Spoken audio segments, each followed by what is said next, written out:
các bạn, chào mừng các bạn đến với kênh móc len của Mimi Handmade. Hôm nay Mimi sẽ hướng dẫn cho các bạn móc một bộ bikini vũ điệu Hawaii dễ cưng như thế này với đa sắc màu luôn. Và ở clip trước mình đã hướng dẫn cho các bạn móc mẫu áo bikini rồi, thì clip này mình sẽ dựa trên cái bảng màu đó để mà mình móc chiếc quần nha các bạn. Cực kỳ dễ móc luôn. Thì mình hy vọng các bạn sẽ yêu thích cái bộ bikini này. Bây giờ chúng ta sẽ cùng bắt đầu móc cái phần quần còn lại nha các bạn. Ở clip trước mình đã hướng dẫn cho các bạn móc một cái áo bikini Hawaii như thế này rồi. Và bây giờ chúng ta sẽ làm một cái quần dạng tua rua nha các bạn. Với cái quần này thì mình sẽ không có móc cái dạng lót ở phía bên trong, mà bé sẽ mang một cái quần lót vải ở phía bên trong và kèm theo cái dạng cái váy đó. Cái váy đó là sẽ gắn toàn bộ là tua rua hết, cho nên là nhìn rất là cưng yêu luôn. Thì nếu mà muốn móc cái phần lót á, thì các bạn sẽ móc thêm cho mình và coi cái clip mà móc bikini dưa hấu á các bạn, thì các bạn sẽ móc cái phần đũng quần á, giống như cái clip đó nha. Bữa nay là mình sẽ hướng dẫn cho các bạn móc một cái bộ khác. Rồi ở cái clip trước thì mình hướng dẫn cho các bạn là móc 4 màu, thì ở đây cái quần thì mình cũng sẽ dựa trên 4 màu này để mà mình móc. Các bạn sẽ chuẩn bị cho mình là màu xanh, màu hồng, màu tím, màu trắng. Đối với các bạn mà sử dụng khác mình thì các bạn phải phù hợp với cái áo bikini của các bạn nha, cho nó trùng màu á các bạn, cho nó đẹp hơn. Ở đây mình sẽ vẫn sử dụng là kim móc 3.0mm nha các bạn. Các bạn chuẩn bị thêm cho mình kéo cắt len, kim khâu len, những cái vật dụng cần thiết khi mà mình móc len á. Rồi các bạn cũng chuẩn bị thêm cho mình 2 cái hạt ngọc trai á, để mà mình luồn vào trong cái dây cột á các bạn, để cho nó thêm phần xinh yêu ở cái chiếc quần váy nha.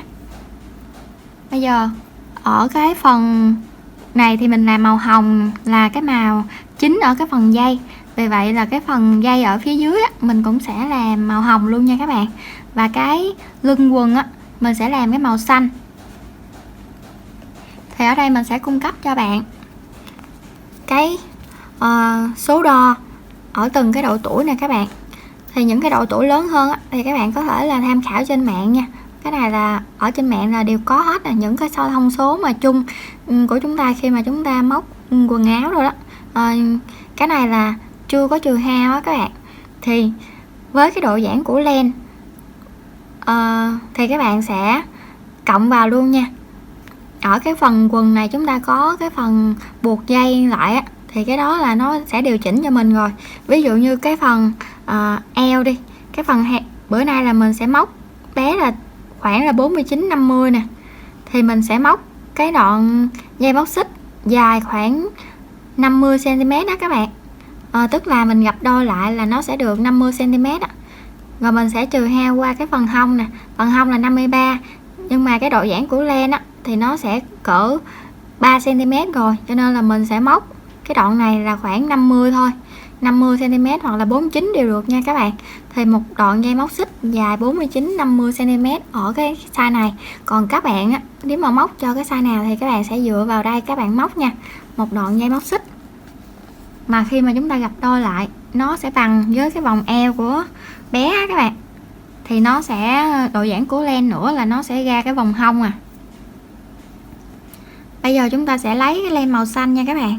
Mình sẽ làm cái lưng quần là cái len màu xanh. Len màu xanh này các bạn tạo cho mình một nút. Rồi các bạn móc một đoạn dây móc xích dài, gập đôi lại được 50cm. Ở đây mình đã móc được một dải móc xích gồm 100 mũi móc như thế này các bạn. Và mình đo là bên đây là được 24cm và bên đây là được 24 nè, cộng lại nó sẽ được là 48cm đó. Thì ở đây về cái tay móc của mình nó hơi lỏng á, mình sẽ làm 48, một lát nữa là nó sẽ ra tầm 50 mấy á các bạn. Mình móc ưa lỏng tay cho nên là mình biết, và các bạn sẽ trừ hao cho mình nha, tùy theo các bạn nha các bạn. Mình ở đây là mình khởi tạo là 48, mà sau khi hoàn thành á, có thể là mình sẽ là 51-52. Thì ở bé này là 1 tuổi. Và mình lưu ý cho các bạn rằng á, mỗi bé là cái số cân nặng khác nhau, vì vậy là cái vòng eo và cái vòng hông cũng như là cái vòng ngực nó sẽ khác nhau. Nhằm bé là 1 tuổi nhưng mà cái số đo vòng ngực á, vòng hông, vòng eo á, nó nằm ở 6 đến 9 min nè các bạn. Cho nên là mình phải đo cái vòng hông, vòng eo của bé để mà mình móc chính xác nhất cho cái bé mà mình đang móc nha. Ở đây các bạn sẽ chụp lại cái màn hình này để các bạn tham khảo thêm. Sau khi các bạn đã móc được cái đoạn dây móc xích mà bằng cái phần eo của bé rồi á, thì các bạn sẽ nối lại cho mình nè. Nối lại cái điểm đầu tiên này nè các bạn. Kéo len qua và thực hiện cho mình một mũi dời nha. Rồi các bạn lại móc lên cho mình một móc xích nè, đâm kim vào cái chân móc đầu tiên này, các bạn móc cho mình một mũi móc đơn, di chuyển kim vào cái chân móc phía bên cạnh đó các bạn móc cho mình một mũi móc đơn, chân kế tiếp một mũi móc đơn, rồi các bạn cũng sẽ giấu cái phần len thừa này vào trong mũi móc luôn nha. Mỗi chân móc các bạn sẽ móc cho mình mỗi chân là mỗi mũi móc đơn đến cuối hàng. Chúng ta sẽ gặp nhau khi chúng ta móc đến cuối hàng. Sau khi các bạn móc đến cuối hàng, còn cái chân móc cuối cùng á các bạn cũng sẽ móc cho mình một mũi móc đơn. Sau đó là chúng ta sẽ kết hàng nha, vào cái chân móc đầu tiên này, kéo len qua tạo một mũi trượt. Rồi bây giờ chúng ta sẽ lên cái hàng tạo cái dây xích để mà chúng ta xỏ qua cái lưng quần nha các bạn. Các bạn móc lên cho mình 1 2 3 móc xích. Các bạn bỏ qua cái chân móc kế bên này, các bạn móc vào cái chân móc kế tiếp á, các bạn móc cho mình một mũi móc kép.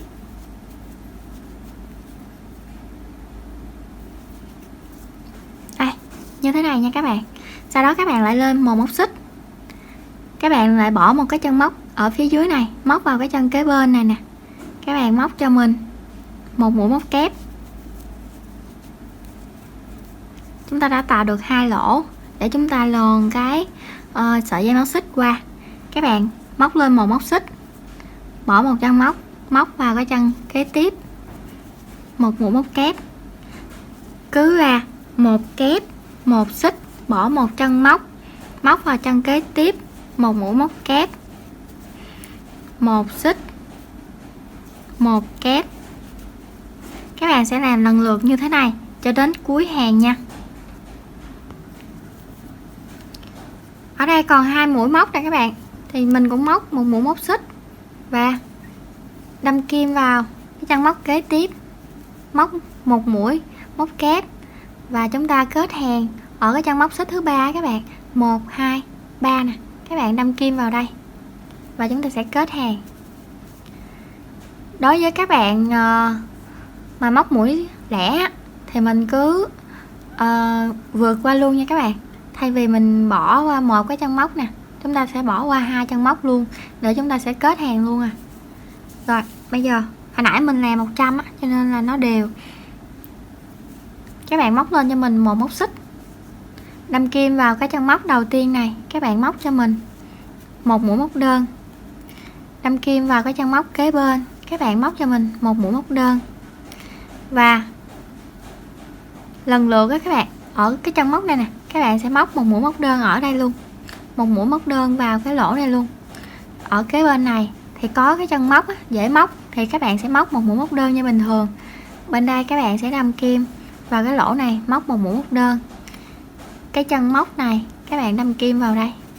Cái chỗ nào mà đâm kim dễ thì các bạn sẽ móc vào cái chỗ chân móc, còn cái chỗ nào mà nó khó thì các bạn sẽ đâm kim vào vô trong cái ô này luôn, giống như mình nè.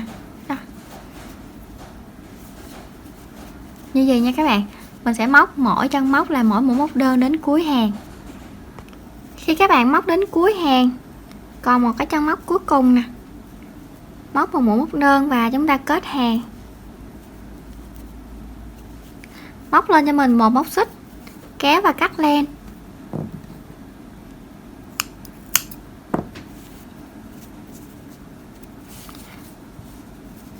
Một lát nữa chúng ta sẽ giấu cái phần len này vào trong mũi móc, hoặc là chúng ta sẽ để như vậy luôn, để một lát nữa khi mà chúng ta làm cái phần dây tua rua ở phía dưới các bạn, nó cũng sẽ lắp lại.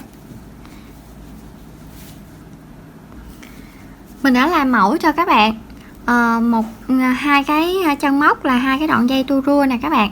Thì ở đây khi mà các bạn làm tua rua thì các bạn sẽ lật ngược cái mặt trái ra mình làm nha, sẽ làm ở mặt trái nha các bạn. Các bạn muốn cái đoạn dây tua rua của các bạn là dài bao nhiêu cm là tùy các bạn nha. Ví dụ như ở đây nè, mình làm cái đoạn dây tua rua là khoảng 22 cm á. Đây nè, 22 cm đó các bạn. Một lát nữa là mình sẽ cắt một cái đoạn ở chỗ 23 này nè, để mà mình cho nó đều lại. Thì các bạn cứ 4 cái loại len này nè, các bạn cứ xen kẽ với nhau 4 cái màu len á. Ví dụ như ở bên đây thì mình làm trắng xanh, rồi mình làm tím hồng, rồi một lát nữa các bạn có thể đổi là xanh hồng, rồi tím trắng gì đó các bạn. Mình sẽ làm tự do ở chỗ cái màu này nha. Và các bạn sẽ cắt cho mình một cái đoạn len. Các bạn sẽ cắt một đoạn len dài khoảng 22-23 cm á. Ví dụ như ở đây đi, mình sẽ gập đôi nó lại nè. Sau khi mà các bạn mà cắt xong rồi á, thì các bạn lấy cái đoạn len đầu tiên đó để các bạn chừa lại để các bạn làm mẫu. Rồi khi mà mình đã được 2 cọng len như thế này nè, mình sẽ lấy cái kim móc á các bạn. Mỗi chân móc của chúng ta sẽ làm một cái tua rua nha. Thì ở đây với cái chân móc này thì mình sẽ làm cái dây tua rua màu hồng với màu xanh nè. Nói chung là sắc màu thì chúng ta có thể là trộn lẫn với nhau được hết nha các bạn. Chúng ta sẽ không có bắt buộc phải là màu này hoặc là phải là màu kia. Rồi các bạn sẽ làm lần lượt như vậy. Khi mà chúng ta lật lại cái bề phải các bạn, thì nó sẽ được như thế này nè, những cái cục u lên như thế này. Rồi bây giờ chúng ta sẽ làm mỗi chân móc là chúng ta sẽ làm 2 màu nha. Giờ mình sẽ làm thêm cái màu trắng tím nè. Đó, một cái chân móc mình cứ đổi màu qua lại, vậy đó. Các bạn cắt sẵn cho mình hết luôn đi. Cắt sẵn cho mình cái đoạn len dài á, cắt nhiều sợi với nhau đi, rồi chúng ta sẽ không có cần mắc công mà chúng ta sẽ so như gì hoài nè. Mình hướng dẫn cho các bạn thì mình so như vậy thôi, chứ một lát nữa nếu mà mình làm là mình sẽ cắt sẵn hết rồi các mình sẽ tự nối vào. Rồi các bạn lại nối ở cái chân móc kế bên đó các bạn. Cái chân móc kế bên này nè, các bạn sẽ kéo nó vào như thế này. Rồi ở đây nó có một cái lỗ gì nè, thì chúng ta đưa hết nguyên cái này vào đây, dễ lắm á các bạn. Rồi chúng ta sẽ thắt nó lại. Một lát nữa chúng ta làm mỗi chân móc là mỗi cái tua rua như thế này tới tất cả hết hàng luôn, thì cái đoạn tua rua của chúng ta nó sẽ dày dặn và cái màu sắc của chúng ta nó sẽ đa dạng như thế này nè các bạn.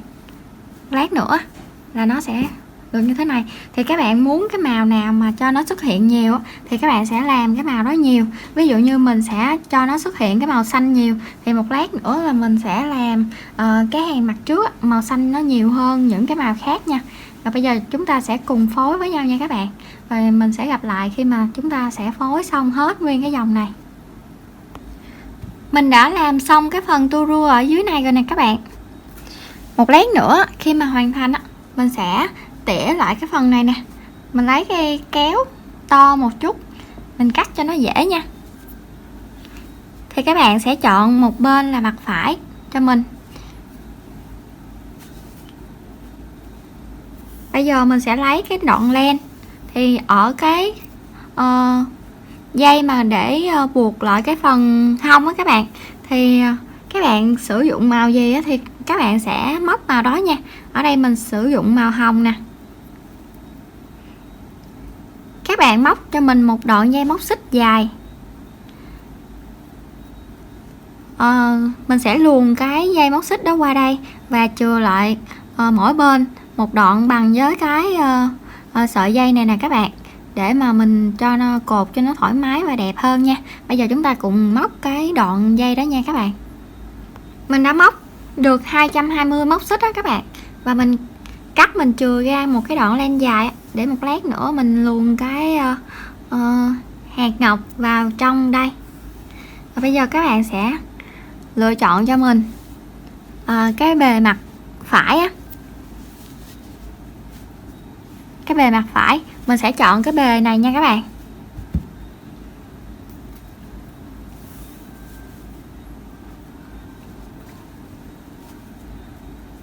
Canh chỉnh ở cái điểm giữa này các bạn. Các bạn sẽ luồn ở phía dưới.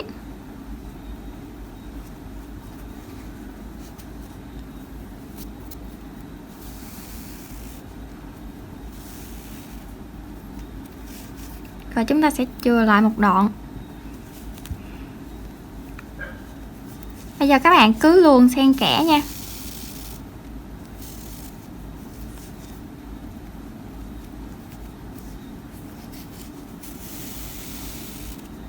Các bạn luồn xen kẽ đến cuối hàng. Mình đã luồn xong cái sợi dây rồi nè các bạn, và cái chiều dài của nó đủ để mình thắt một cái nơ nè. Và các bạn sẽ lấy cái hạt ngọc trai á, các bạn sẽ luồn vô trong đây nha, giống như là mình hướng dẫn cho các bạn luồn ở bên phía cái áo ngực á, cái áo bikini á, thì chúng ta sẽ làm tương tự. Và mình có móc thêm một số hoa trang trí như thế này nè các bạn.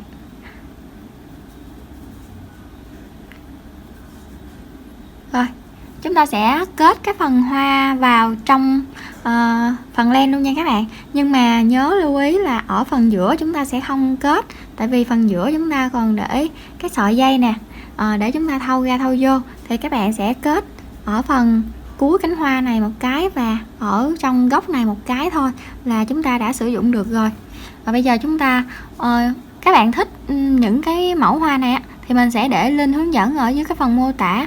Thì cái link hướng dẫn đó là hướng dẫn móc hoa 3 tầng á các bạn. Thì các bạn sẽ móc một tầng cho mình thôi nha, móc cái tầng đầu tiên thôi. Rồi chúng ta sẽ trang trí thêm màu thì các bạn sẽ tự phối hoa nha. Các bạn thích màu nào thì mình sẽ trang trí màu đó. Và bây giờ mình sẽ làm cái hạt ngọc trai vào trong chỗ này, và mình kết những cái hoa này lại, và mình sẽ gặp mặt nhau khi mà chúng ta hoàn thành nha. Mình đã kết hoa vào rồi nè các bạn, và mình cũng đã được một cái form quần rất là xinh xắn như thế này, với đầy đủ màu sắc luôn, hòa quyện với sắc trời nè các bạn, rất là xinh luôn nha. Khi mà bé diện á thì nó sẽ bay bay trong gió á. Các bạn sẽ phối vào trong một cái quần jean vải cho bé, hoặc là một cái bikini 2 mảnh mà các bạn móc cho nó gọn lại thôi. Tại vì cái phần này á nó đã che được đầy đủ rồi, nó cũng dày á các bạn, chứ nó không có quá mỏng đâu. Tại vì mình làm là tới tổng cộng là một chân móc là mình làm là 2 sợi, mình chập lại là nó ra thành 4, nó ra thành 4 sợi á, cho nên là cái này nó sẽ che đi cái phần ở trong. Nhưng mà mình để an toàn cho bé thì các bạn sẽ phối thêm cho bé cái quần jean vải vô cho mình nha. Bây giờ mình sẽ cho các bạn coi tổng quan nguyên bộ bikini này, quá xinh luôn đúng không các bạn? Mình chúc các bạn thành công nha. Cảm ơn các bạn đã xem hết 2 cái video này và thực hiện thành công cái bộ bikini vũ điệu Hawaii cùng mình. Nếu các bạn yêu thích cái bộ bikini này cũng như là video hướng dẫn này, các bạn vui lòng nhấn thích giùm mình nha, và ủng hộ mình bằng một cái lượt đăng ký kênh nha các bạn. Mình cảm ơn các bạn rất nhiều. Bây giờ mình xin chào tạm biệt các bạn và hẹn gặp lại ở những video kế tiếp nha. Bye bye các bạn.